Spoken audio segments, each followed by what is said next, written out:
আজকে আমরা অভিভাবকরা এখানে আছেন, আমরা সম্পদের পিছনে দৌড়াই, আমরা অর্থের পিছনে দৌড়াই। আজকে আপনি যে ঘরে বসবাস করছেন, এ ঘরটি আপনার দাদার বাবার। আপনি কি আপনার দাদার বাবার নামটি জানেন? আজকে আমি যদি এখানে কাউকে জিজ্ঞেস করি আপনি আপনার দাদার বাবার নাম জানেন কিনা, এক দুজন ছাড়া কেউ দাদার বাবার নাম বলতে পারবেন না। অথচ এই সম্পদ তিনি আপনার জন্য এই ভূমিটা রেখে গিয়েছিলেন। আপনি তো তার জন্য দোয়া তো দূরের কথা, আপনি তার নাম পর্যন্ত আপনি জানেন না।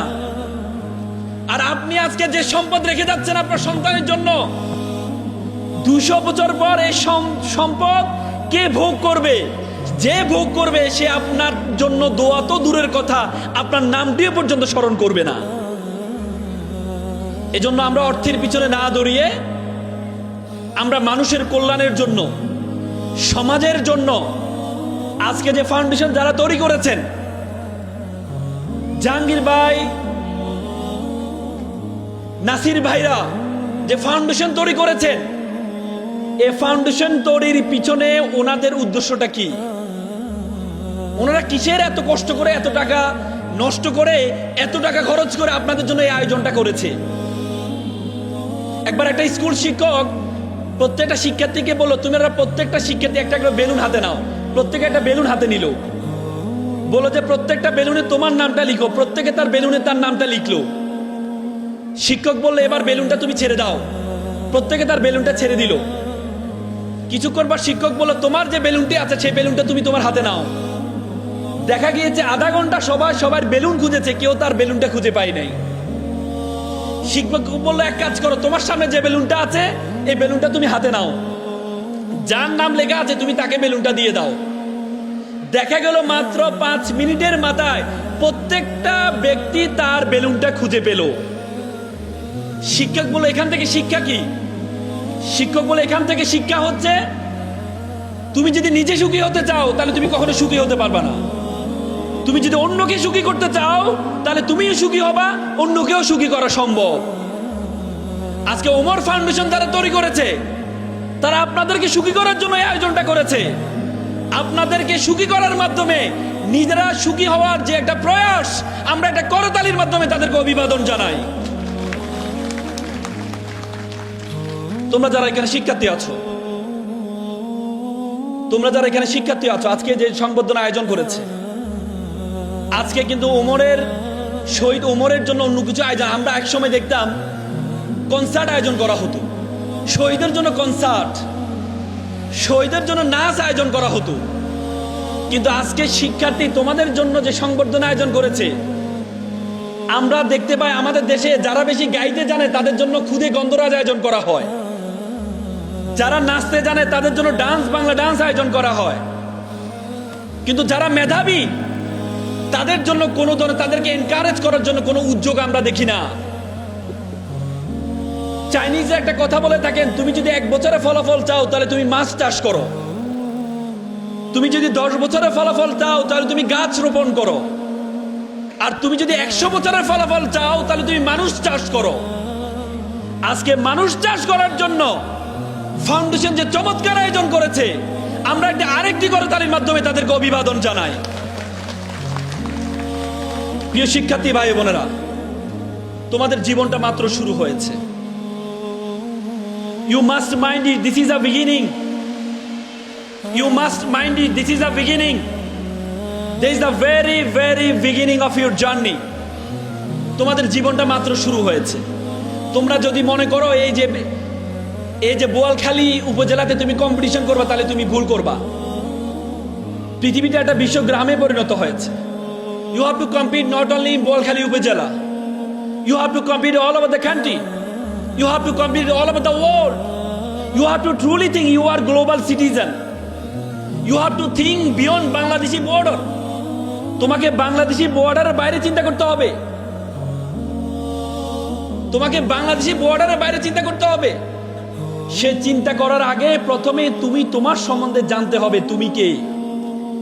উপমহাদেশের সেরা কবি ফরিদউদ্দিন বলেছেন, উনসু মাতলু বেজা হাত দারগাহা হার তুরি গো বাজে গো খুদ্দেশা। পৃথিবী যাকে খুঁজে বেড়াচ্ছে তুমি সেই ব্যক্তি, তুমি তোমাকে খুঁজে বের করো। তুমি তোমার সম্বন্ধে জানো, তুমি তোমার সম্বন্ধে জানো তুমি কে, তোমাকে আল্লাহ তাআলা কেন সৃষ্টি করেছেন।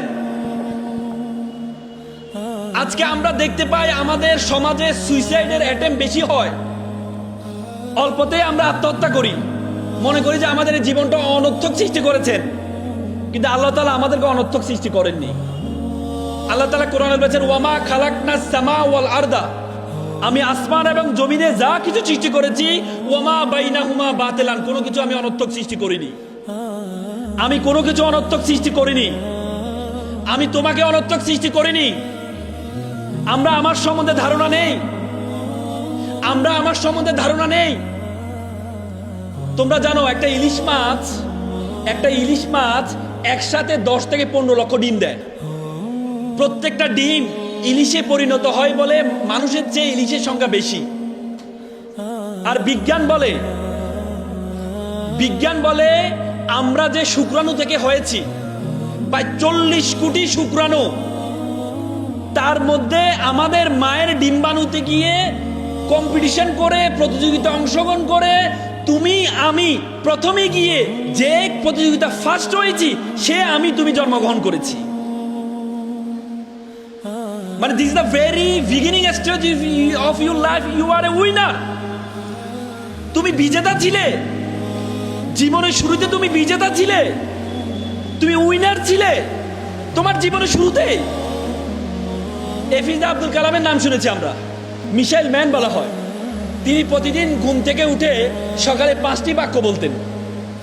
তিনি প্রথমে বলতেন আই এম দ্য বেস্ট, আমি সেরা। টুডে ইজ মাই ডে, আজকে আমার দিন। আই এম দ্য উইনার, আমি বিজেতা।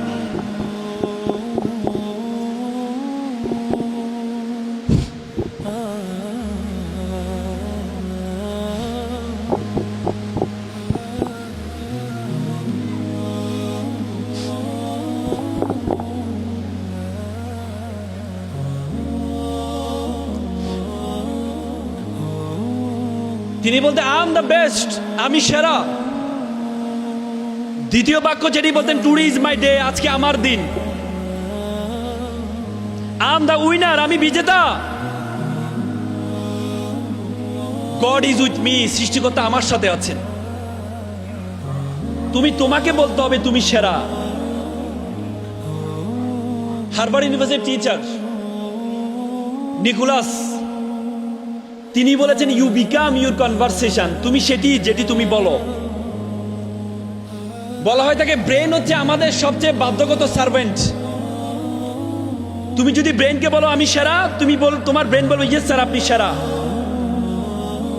তুমি যদি ব্রেনকে বলো আমি বাদাইম্মা, তোমার ব্রেন বলো ইয়েস তুমি বাদাইম্মা। তুমি যদি তোমার ব্রেনকে বলো আই ক্যান ডু ইট, তোমার ব্রেন বলবে yes you can do it. তুমি যদি তোমার ব্রেন বলো আই ক্যান ডু ইট, তোমার ব্রেন বলো yes sir you can do it, তুমি করতে পারবা না। তুমি যদি ব্রেনকে বলো আমি একা, ব্রেন বলো ইয়েস স্যার আপনি একা। তুমি যদি ব্রেনকে বলো আমি যদি একা, জীবন রেখে লাভ নাই, তোমার ব্রেন বলো ইয়েস স্যার আপনি একা, জীবন রেখে লাভ নাই, keep it up, keep going on. আত্মহত্যা করেন, কোনো লাভ নাই জীবন রেখে। এজন্য তোমাকে বলতে হবে তুমি সেরা, এজন্য তোমাকে বলতে হবে তুমি সেরা। তুমি যদি তোমাকে সেরা না মনে করো, মনে করবা তুমি তোমার সমাজে তোমার অবস্থা তৈরি করতে পারবা না। তোমার ধারণা আছে আমাদের ব্রেনের মূল্য কত? আমাদের ব্রেনের মূল্য কত ধারণা আছে? অক্সফোর্ড ইউনিভার্সিটিতে বলেছে আমাদের ব্রেনের মূল্য হচ্ছে $5,000 মিলিয়ন। আমার এই ব্রেনের মূল্য, আমার এই ব্রেনের মূল্য। বিজ্ঞান বলে একটা মানুষ 21 দিন না খেয়ে থাকতে পারে, 3 দিন পানি না খেয়ে থাকতে পারে, 3 মিনিট নিঃশ্বাস না নিয়ে থাকতে পারে। আমরা প্রতি মিনিটে 10 থেকে 12 লিটার বাতাস গ্রহণ করে থাকি। প্রতিদিন 20 থেকে 30,000 লিটার বাতাস গ্রহণ করে থাকি, অক্সিজেন গ্রহণ করে থাকি। আমাদের ফুসফুস মাত্র 550 লিটার বাতাস গ্রহণ করে নেয়, পিওর বাতাস নেয়। বলা হয় থাকে সে বাতাসগুলোকে যদি সিলিন্ডারাইজ করা হয় তাহলে এই বাতা অক্সিজেনের মূল্য হবে 18 লক্ষ টাকা। তার মানে আল্লাহ তাআলা তোমার পিছনে আমার পিছনে প্রতিদিন 18 লক্ষ টাকা খরচ করেন। এরপরে তুমি বলো তোমাকে অনর্থক সৃষ্টি করেছেন। এই জন্য আল্লাহ তাআলা কোরআনে 31 বার একটা আয়াত ব্যবহার করেছেন, ফাবিআইয়ি আলা ইউরাব্বিকুমা তুকাজ্জিবান। What are the blessing do you deny of Almighty? তুমি আল্লাহর আল্লাহ তাআলার কোন নিয়ামতকে তুমি অস্বীকার করবে? আল্লাহ তাআলা কোরআনে বলেছেন, লাকাদ খালাকনাল ইনসানা ফি আহসানি তাকওয়িম। আমি তোমাকে উত্তম আকৃতি দিয়ে সৃষ্টি করেছি। আমি তোমাকে উত্তম আকৃতি দিয়ে সৃষ্টি করেছি। এরপরে আমরা বলি আমার আল্লাহ তাআলা অনর্থক সৃষ্টি করেছেন, আমার কোনো কাজ নেই। আল্লাহ তাআলা আমাকে কালো বানাইছেন, আল্লাহ তাআলা আমাকে দেখতে সুন্দর বানায় নাই।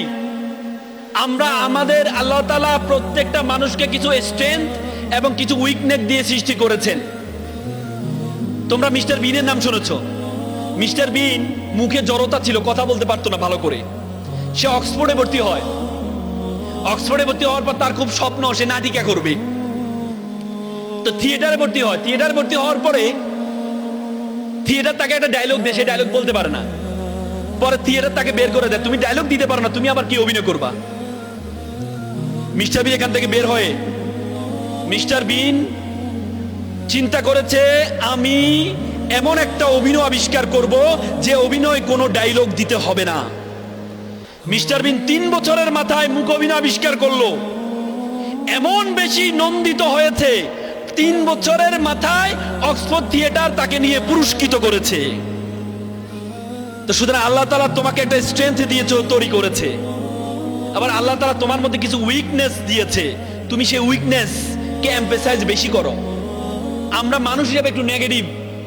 আমরা সবসময় আমাদের আজকে যারা অভিভাবক আছেন, আমরা মনে করি পাশের বাসার ভাবির মেয়েটা গানে ফার্স্ট হয়েছে, আমার মেয়েকে গানে ফার্স্ট হইতে হবে। পাশের বাসার ভাবির ছেলেটা খেলায় ফার্স্ট হয়েছে, আমার ছেলেকে খেলায় ফার্স্ট হইতে হবে। আপনার ছেলে সকল যোগ্যতার জন্য তৈরি হয় নাই। একবার একটা বনে সিংহ একটা প্রতিযোগিতার আয়োজন করলো। প্রতিযোগিতা হচ্ছে বাচ্চাদেরকে নিয়ে আয়োজন করলো। তো সিংহ তার ছেলেকে বলে, বাবা তোমার বাবা বনের রাজা, তোমাকে ফার্স্ট হইতে হবে। যদি ফার্স্ট না হও তাহলে তোমাকে আমি ত্যায্য করে দিব। তো প্রথম প্রতিযোগিতা হচ্ছে সাঁতার প্রতিযোগিতা। দেখা গেল বাঘের ছেলেকে পিছনে পেলে, সিংহর ছেলেকে পিছনে পেলে, হাতির ছেলেকে পিছনে পেলে কুমিরের ছেলে ফার্স্ট হয়েছে, আর সিংহর ছেলে সবার লাস্ট হয়েছে। সিংহ তো মেজাজ খারাপ, কিরে আমার ছেলে সবার লাস্ট হলো। আবার ডেকে এলো, বাবা তোমাকে সর্বশেষ ওয়ার্নিং করলাম, এবার যদি তুমি না পারো তাহলে তোমাকে আমি ত্যায্য করে দিব। এমন গর্দভ স্টুডেন্ট আমার লাগবে না, সন্তান আমার লাগবে না। তো পরের প্রতিযোগিতা হচ্ছে উড়ার প্রতিযোগিতা। দেখা গেল বাঘের ছেলেকে পিছনে ফেলে, হাতির ছেলেকে পিছনে ফেলে, সিংহর ছেলেকে পিছনে ফেলে বানরের ছেলে ফার্স্ট হয়েছে, আর সিংহর ছেলে সবার লাস্ট হয়েছে। সিংহ তার ছেলেকে ত্যায্য করে দিল, তোমার মতো সন্তান আমার আর দরকার নেই। আপনি যদি মনে করেন আপনার সন্তানের প্রত্যেকটা যোগ্যতা, আপনার সন্তানকে আল্লাহ তাআলা এক ধরনের যোগ্যতা দিয়েছে, একটা স্ট্রেংথ দিয়েছে, সেই স্ট্রেংথটা বাহির করার দায়িত্ব হচ্ছে আপনার। সেটি যদি আপনি বের করতে পারেন তাহলে আপনার সন্তান একটা বারুদে পরিণত হবে, একটা বারুদে পরিণত হবে। একবার একটা প্লে বয়, সে সবসময় সুন্দরী মেয়েরা তার পিছনে ঘুরে। তো প্লে বয়ের কারণে পড়াশোনা সে করেই নাই। চিন্তা করলো বিয়ের বয়স পার হয়ে যাচ্ছে, বিয়ে শাদী তো করা দরকার। তো বন্ধুকে বললো, বন্ধু বিয়ে শাদী কিভাবে করব, টাকা পয়সা তো নাই, বউ চালাবো কিভাবে? তখন তাকে এক বন্ধু বুদ্ধি দিল, এক কাজ কর, তুই একটা শিক্ষিত মেয়ে, চাকরিজীবী মেয়ে বিয়ে কর, তাহলে তার বেতন দিয়ে চলতে পারবি। তো সে চিন্তা করলো এটা তো ভালো বুদ্ধি। তো পরবর্তী বন্ধুকে বললো, বন্ধু চল একটা মেয়ে দেখতে যাব। তো বন্ধু তো দেখছে সবসময় তার পিছনে সুন্দরী মেয়েরা ঘুরে, কোন বিশ্ব সুন্দরী এসে দেখতে যাচ্ছে বিয়ে করার জন্য। গিয়ে দেখে যে মেয়েটা কালো। বন্ধু মেয়ে তো কালো। তখন ছেলে বলল, যা বেটা, নদীর জল ঘোলা ভালো, জাতের মেয়ে কালো ভালো। একটু পরে বন্ধু দেখে মেয়েটা ট্যাড়া। বন্ধু মেয়ে তো ট্যাড়া। যা বেটা, এটা লক্ষ্মী ট্যাড়া। মানে তার যতগুলো উইকনেস আছে তার প্রত্যেকটা উইকনেস স্ট্রেংথে পরিণত হয়েছে শুধুমাত্র তার যোগ্যতার কারণে। তোমরা যারা এখানে শিক্ষার্থী যারা আছো, আমরা অল্প বয়সে চোখে সরিষার ফুল দেখি। আমরা অপোজিট রিলেশনশিপে অনেক বেশি পছন্দ করি। আজকে দেখা যায় ক্লাস 7-এর 8-এর মেয়েরা পালিয়ে যায়। শিক্ষা অবস্থায় কখনো এ কাজে জড়াবা না। মেডিকেল সায়েন্স বলে আমাদের মাথায় যে হরমোন আছে, ডোপামিন হরমোন, আমরা যখন মাদক গ্রহণ করি তখন ডোপামিন হরমোনের অবস্থা থাকে 200। এই 200 ডোপামিন আমাদের হরমোন এত বেশি অ্যাক্টিভ থাকে, তখন আমরা বাপকে ভাই ডাকি, ভাইকে বাপ ডাকি, বউকে কি ডাকি, খালা ডাকি, খালাকে বউ ডাকি। মেডিকেল সায়েন্স বলে তুমি যখন প্রেমে পড়ো তখন তোমার মাথার যে ডোপামিন, সে ডোপামিনের পরিমাণ হয় 250। তোমার মাথার মধ্যে ঘূর্ণিঝড় তৈরি হয়, ঘূর্ণিঝড়। তাহলে তোমার দ্বারা পড়াশোনা কিভাবে হবে? তোমার দ্বারা পড়াশোনা কিভাবে হবে? এই জন্য ছেলেরা মেয়েদের পিছনে ঘুরবা না, মেয়েরা ছেলেদের পিছনে ঘুরবা না। এপিজে আব্দুল কালাম বলেছে প্রজাপতির পিছনে ঘুরিও না, ফুলের চাষ করো, প্রজাপতি তোমার পিছনে ঘুরবে। ফুলের চাষ করো, ক্যারিয়ার চাষ করো, তাদের পিছনে ঘোরা দরকার নাই। তোমরা জ্যামাইকা একটা ব্যক্তি আছে, উসাইন বোল্ট, নাম শুনেছো? উসাইন বোল্ট যে দেশে জন্মগ্রহণ করেছে, জ্যামাইকা। আমরা জ্যামাইকার প্রধানমন্ত্রী প্রেসিডেন্টকে আমরা চিনি না, কিন্তু উসাইন বোল্টকে চিনি। একটা ব্যক্তি, একটা দেশ। সে উসাইন বোল্ট, সে বিশেষ কি কাজ করেছে? সে 9.58 মিলি সেকেন্ডে 100 মিটার দৌড় দিয়েছে। উসাইন বোল্ট সে যখন প্রথম প্রতিযোগিতা অংশগ্রহণ করছিল, তার আগে তার গার্লফ্রেন্ড ছিল। সে গার্লফ্রেন্ডকে ডাকলো, ডেকে এনে বলল তোমার সাথে আমার সম্পর্কটা ব্রেকআপ করতে চাই। বলে যে কেন? বলে তোমার কারণে আমি আমার কাজে মনোনিবেশ করতে পারছি না। পরে তাকে ব্রেকআপ করে পরবর্তী উসাইন বোল্ট প্রতিযোগিতা অংশগ্রহণ করেছে। তোমরা এখানে যারা আছো, তোমাদের মনে রাখতে হবে যে তোমরা তোমাদের সেই যোগ্যতাটা অর্জন করো। আজকে তোমাদের মতো ছেলেমেয়েরা পৃথিবীর বিভিন্ন দেশে গেমস আবিষ্কার করছে, আর সে গেমস খেলে আমরা সময় নষ্ট করছি।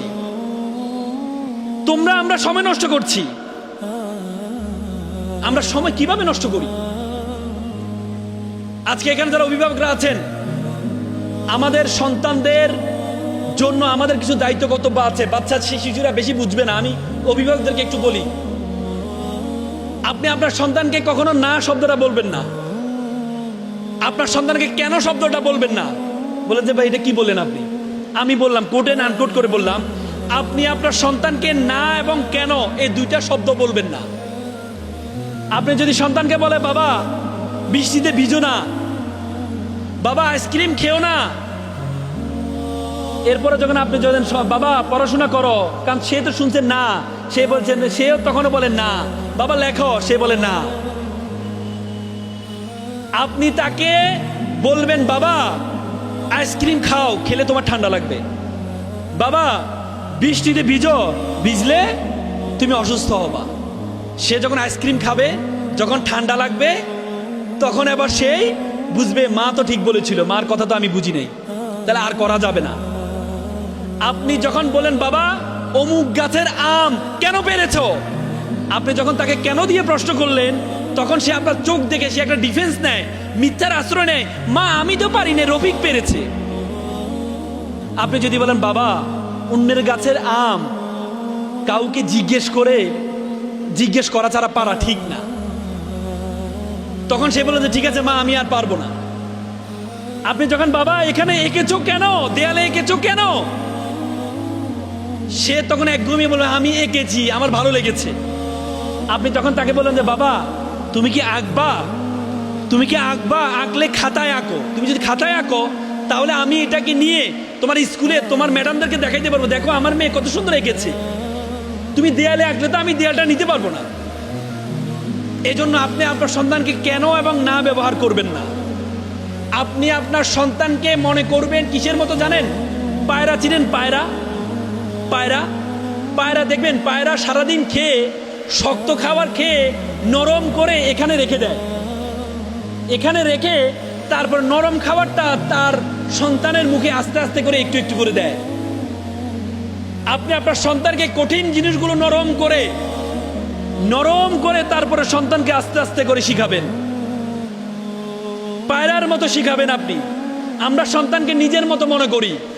একবার একটা বাবা ছেলেকে নিয়ে, ছেলে কান্না করছে, তাকে মেলায় নিয়ে গেল। তো মেলায় নিয়ে বলে যে বাবা দেখো নাগরদোলা, সে ছেলে কান্না করে। বাবা দেখো বড় বেলুন, ছেলে কান্না করে। বাবা দেখো জিলাপি খাবে, ছেলে কান্না করে, আরো জোরে কান্না করে। তখন বাবা অবাক হয়ে গেল যে ছেলে কান্না করে কেন? তো পরে বাবা ভাবছে যে তার জুতুর মধ্যে মনে হয় ব্যথা পাচ্ছে। বাবা নিচে বসলো, বসে যখন জুতুর পিতিটা খুলছে, উপর দিকে তাকাচ্ছে, তখন দেখে যে সব মাথা দেখা যায়। মানে মানুষ, মেলায় প্রচুর মানুষ, সব মাথা দেখা যায়। তার মানে আপনি যখন সন্তানকে বলেছেন যে বাবা নাগরদোলা উঠবা, সে দেখে মাথা। আপনি যখন যে বাবা জিলাপি খাবা, সে দেখে মাথা, ওরে বা মাথা খাইতে হবে। আপনি যখন তাকে বলেছেন যে বাবা দেখো বেলুন, সে দেখে মাথা। এই জন্য সে কান্না করছে।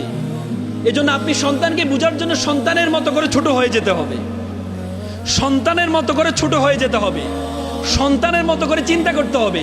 আপনি বলছেন এই রে আমি একবার পড়লে মুখস্থ হয়ে গেছে, তোকে পড়াইতে আমার মুখস্থ হয়ে গেছে, আর তোর মুখস্থ হয় না, তোর মতো গর্দাব স্টুডেন্ট দিয়ে কিচ্ছু হবে না। আমরা সবসময় সন্তানকে হতাশ করি, আমরা সবসময় সন্তানকে হতাশ করি। মনে রাখবেন, লার্ন ইন বিহেভিয়ার।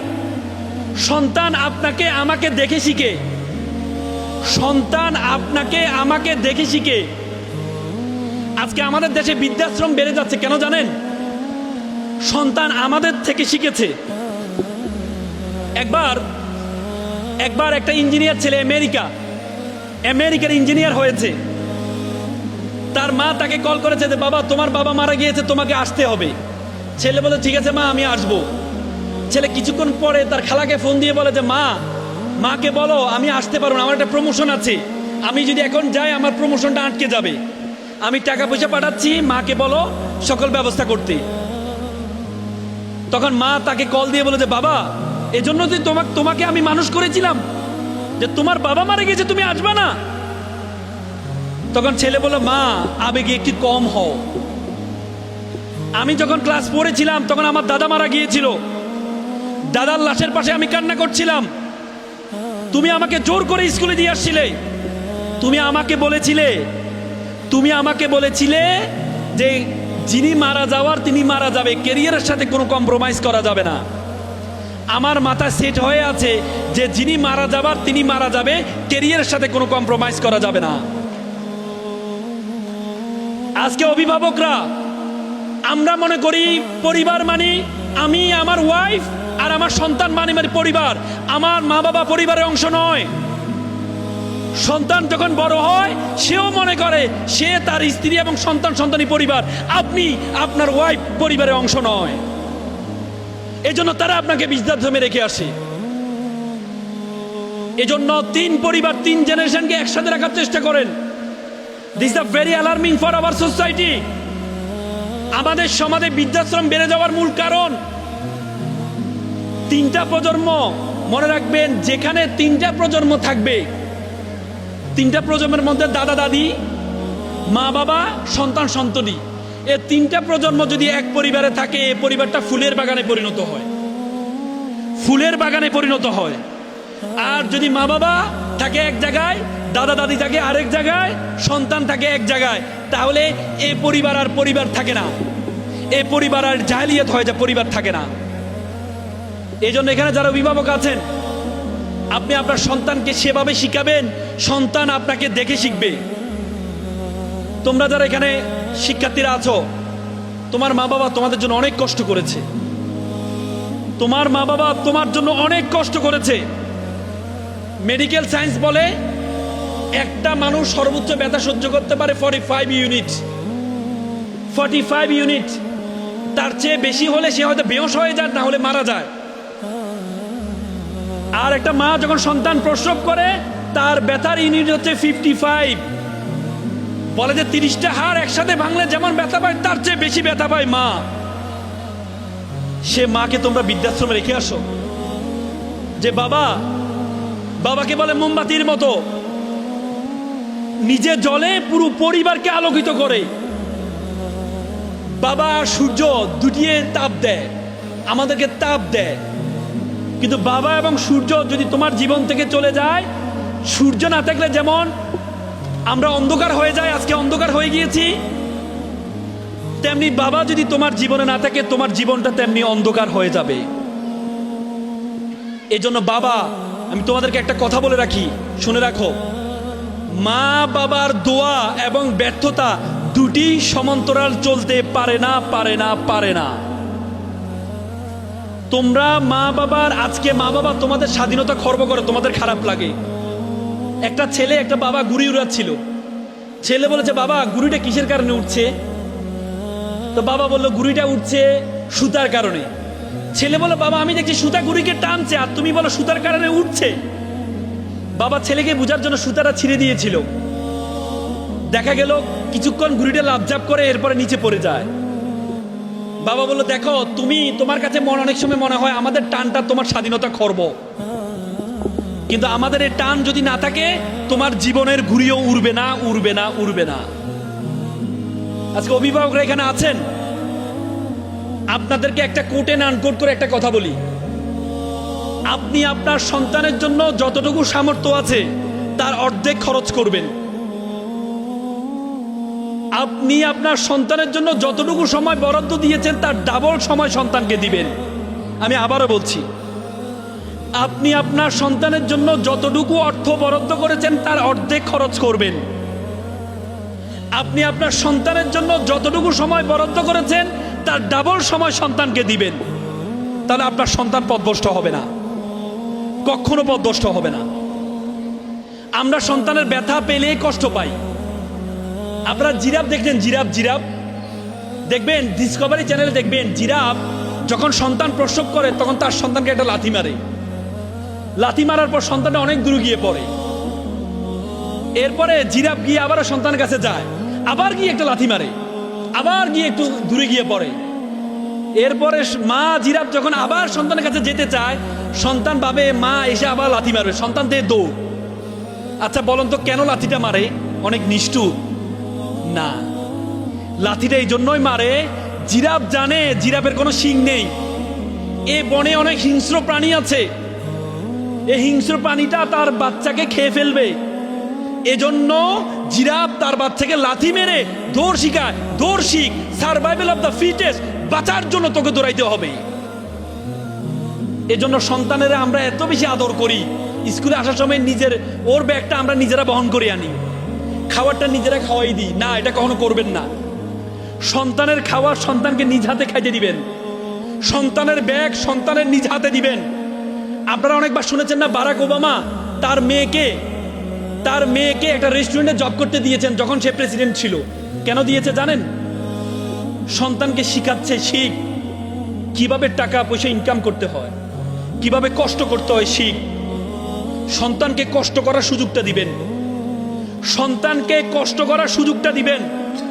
সন্তান যদি কষ্ট না করে, একবার একটা নাতি দাদাকে বললো, দাদা আমাকে একটু বলো তো সফলতা কিভাবে আমি সফলতা অর্জন করব। তো দাদা বললো, এক কাজ কর, তুমি আমার সাথে চলো। দাদা গিয়ে 2টা গাছ কিনলেন, 2টি গাছ কিনে একটা গাছ ঘরে রাখলেন আর একটা গাছ বাহিরে রোপণ করলেন। তো বললো, এরপরে নাতিকে জিজ্ঞেস করলো, আচ্ছা নাতি বলো তো কোন গাছটা সবচেয়ে বেশি শক্তিশালী হবে? তখন নাতি বলল, যে গাছটা আমাদের কাছে থাকবে, আমরা তাকে সেবা করব, পানি দিব, সেই গাছটা সবচেয়ে বেশি শক্তিশালী হবে, সবচেয়ে বড় হবে। দাদা আর কিচ্ছু বললেন না।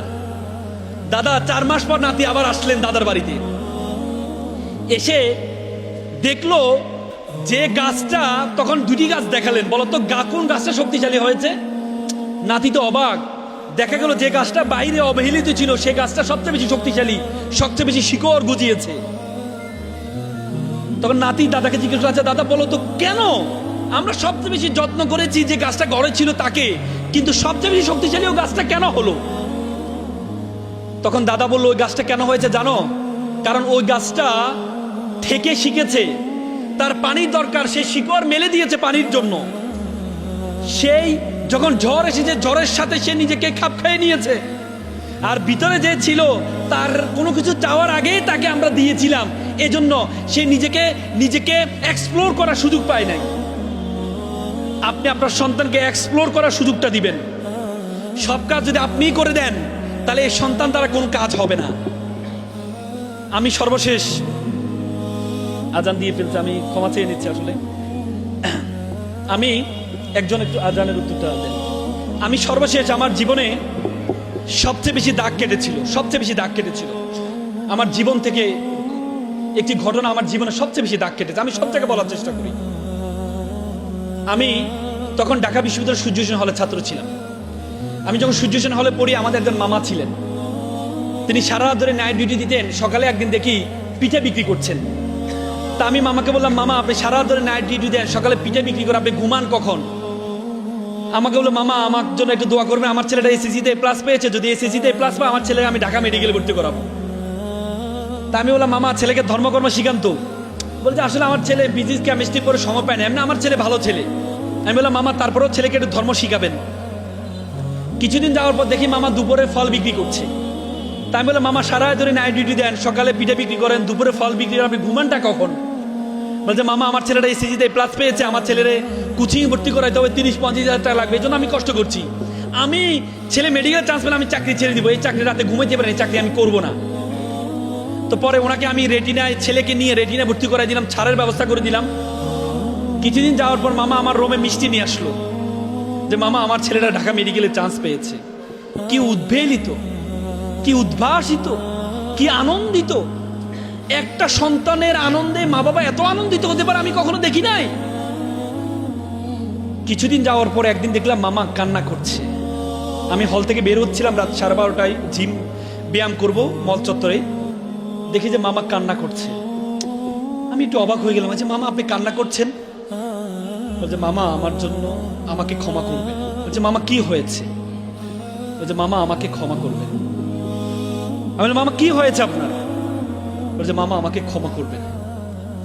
মামা আমার ছেলে ইয়াবা আসক্ত। মামা আমার ছেলে ইয়াবা আসক্ত। মামা আমি মনে করেছিলাম আমি আমার ওয়াইফ যখন অসুস্থ হব, আমার ছেলে এসে আমাকে সুস্থ করবে। আজকে আমি সুস্থ মানুষ, আমার ছেলে আমাকে অসুস্থ বানিয়ে দিচ্ছে। গতকাল রাতে এসেছিল, শোকেজের গ্লাস ভেঙেছে, আলমিরার গ্লাস ভেঙেছে টাকার জন্য। বিশ্বাস করেন মামা, আমি এমন বর্বর ছেলে আমি চাইনি, আমি এমন অসভ্য ছেলে আমি চাইনি। আমি মনে করেছিলাম আমি যখন অসুস্থ হব আমার ছেলে আমাকে সুস্থ করবে। আজকে আমি সুস্থ মানুষকে আমার ছেলে অসুস্থ বানিয়ে দিচ্ছে, এমন বর্বর ছেলে আমি চাইনি। With due respect to our guardians, with due respect to our guardians, আপনি আপনার ছেলেকে ডাক্তার বানান, ইঞ্জিনিয়ার বানান, কোনো কাজে আসবে না। এই ছেলের মধ্যে যদি ধর্মীয় জ্ঞান না থাকে, এই ছেলে ভয়ঙ্কর আকার ধারণ করবে, ভয়ঙ্কর আকার ধারণ করবে। ইংল্যান্ডের শিক্ষা কমিশনের চেয়ারম্যান ছিল স্টিমলি হিল। ইংল্যান্ডের শিক্ষা ব্যবস্থা 40 বছর কোনো ধর্ম ছিল না। স্টিমলি হিল একদিন চিৎকার করে বলছিলেন, if you teach your children 3 years, তুমি যদি তোমার সন্তানকে 3 ইয়ার শিক্ষা দাও, রিডিং, রাইটিং, অ্যারিথমেটিক, তুমি যদি তোমার সন্তানকে 4র্থ 8টি শিক্ষা দিতে বলে দাও, দ্যাট ইজ আ রিলিজিয়ন, তাহলে তুমি তোমার সন্তান থেকে 5ম 8টি পাবা, রেসকেলিটি, বর্বরতা, বর্বরতা, বর্বরতা। ধর্ম আপনাকে শিক্ষা দেয়, ওয়াকফিদ লাহুমা জানাউযুল মিনার রাহমা ওয়া কুল রাব্বিরহামহুমা কামা রাব্বায়ানি সগীরা। হে আল্লাহ, আমার মা বাবা আমাকে যেভাবে লালন পালন করেছে, তুমি আমার মা বাবাকে সেভাবে লালন পালন করো। ধর্ম আপনাকে শিক্ষা দেয়, ওয়ালা তাকুল্লাহুমা উফি ওয়ালা তানহারহুমা ওয়া কুল্লাহুমা কাওলান কারীমা। মা বাবার সাথে উফ শব্দটি পর্যন্ত ব্যবহার করো না। মা বাবার সাথে উফ শব্দটি পর্যন্ত ব্যবহার করো না। ধর্ম আপনাদের শিক্ষা দেয়, রাসূল বলেছেন, মান লাইসা মাল্লাম ইয়ারহামা সগীরানা ওয়ালাম ইয়াখরু কাবিনানা। তুমি আমার উম্মত নয় যদি বড়দেরকে শ্রদ্ধা না করো, ছোটদেরকে স্নেহ না করো। It's a religion. Each and every religion are emphasized to respect parents. অনন্ত সৈন্য হকিল কামরূপ রহিত কপতগিনী নির্বিষ্টাহ দলবন বিঙ্গ কদলী কুঞ্জ প্রমদ বানরা পহিতর প্রকৃতি বিলক্ষণী কর্ণাকর অগ্রাহী। প্রত্যেকটি ধর্ম আমরা মনে রাখবেন, যে মন্দিরে যায় না তার চেয়ে সে ভালো মানুষ, যে মসজিদে যায় না তার চেয়ে সে ভালো মানুষ, যে গির্জায় যায় না তার চেয়ে সে ভালো মানুষ। আপনি আপনার সন্তানকে ধর্ম শিক্ষা দিতে ভুলে যাবেন না,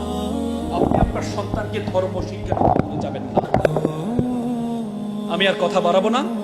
আজকে একটি সুন্দর বাংলাদেশ পেয়েছি শহীদ ওমরের রক্তের বিনিময়ে। 2000 শহীদের রক্তের বিনিময়ে সুন্দর বাংলাদেশ পেয়েছি। এত সুন্দর দেশ আপনি কোথাও পাবেন না। I have visited 26 country all of the world. আমি পৃথিবীর প্রায় 26টা দেশে গিয়েছি। যখনই গিয়েছি একদিন থেকে যে 2 দিন থেকে যে আমার দেশের জন্য অন্যরকম ভালোবাসা তৈরি হতো। পৃথিবীতে এত সুন্দর দেশ আপনি কোথাও পাবেন না। কখনো বৃষ্টি, কখনো গরম, কখনো ঠান্ডা। আমি কিছুদিন আগে রাশিয়া গিয়েছিলাম, আমার আঙ্গুল ফেটে রক্ত বের হচ্ছিল, -25 ছিল ঠান্ডা। পৃথিবীর অনেক দেশ আছে যে দেশে রাত হয় না। এত সুন্দর দেশ আপনি কোথাও পাবেন না। জন এফ কেনেডি বলেছে, you don't ask what country can do for you, you can ask you can do for you country. তুমি জিজ্ঞেস করো তোমার দেশ তোমাকে কি দিয়েছে, বরং তুমি জিজ্ঞেস করো তুমি তোমার দেশের জন্য কি করেছো। তো সুতরাং এই সুন্দর দেশের জন্য আমরা কাজ করব, পিতামাতাকে শ্রদ্ধা করব, নিজেকে সবচেয়ে বড় জায়গায় নিয়ে যাব, এই আহ্বান জানাচ্ছি। শিক্ষার্থী যারা আছে তোমরা সবাই একটু দাঁড়াও, আমি একটা ওদ বলে শেষ করবো। শিক্ষার্থীরা দাঁড়াও, শিক্ষার্থীরা সবাই একটু দাঁড়াও। তোমরা স্কুলে পিটি করো না? হ্যাঁ, আমার সাথে হাতে হাত, আমিও হাত দিচ্ছি, সামনে না, বলো আমার সাথে, বলো আমি ওয়াদা করছি। লাউডলি বলো, বোয়ালখালী সন্তানেরা লাউডলি বলো, আমি ওয়াদা করছি খারাপ কিছু দেখবো না, খারাপ কিছু শুনবো না, খারাপ কিছু বলবো না। যে মুখে ডাকি মা সে মুখে মাদক না। মানুষের মতো মানুষ হব, পিতামাতাকে শ্রদ্ধা করব, নিজের দেশকে নিজেই করব। তোমরা যারা ছোট্ট শিশু, বড় হবে ঠিক, তোমরা হবে শিল্পী, কবি, লেখক, বৈজ্ঞানিক। আজকে যারা ফুলের কলি, কালকে হবে ফুল। তোমরাই দূর করবে এই সমাজের ভুল। সকালে ভালো থাকবা, সুস্থ থাকবা। আসসালামু আলাইকুম।